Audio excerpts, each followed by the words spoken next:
आत्माएं, भूत, प्रेत, काली मैली शक्तियां ऐसे जगहों पर वास करती है जहां कभी न कभी कोई ना कोई अनहोनी घटना घटी हो।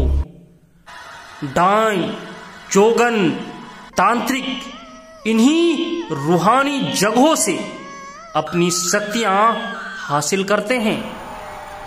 तो क्या आप जानते हैं डायन हजारों वर्षों तक जीवित रह सकती है? डायन अतृप्त आत्माओं को अपने वश में करके उन पर राज करती है।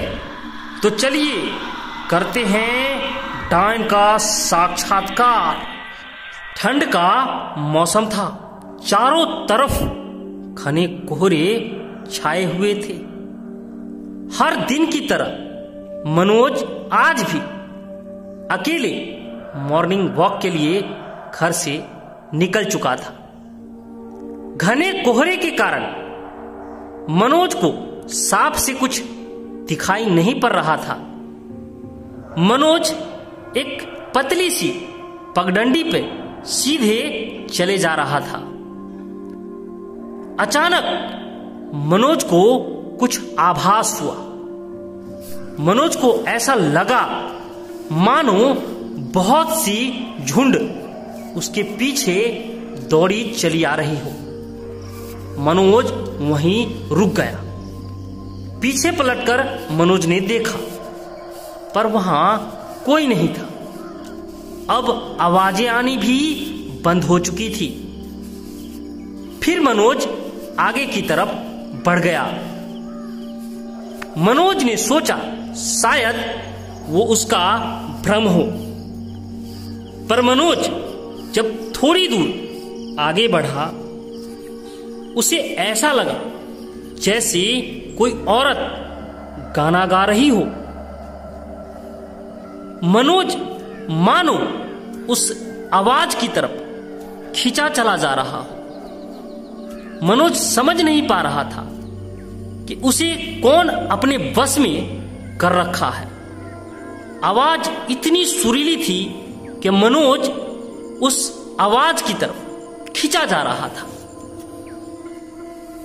आगे बढ़ने पर मनोज ने देखा सामने एक बहुत विशाल बरगद का पेड़ है। अब मनोज पूरी तरह से सतर्क हो चुका था।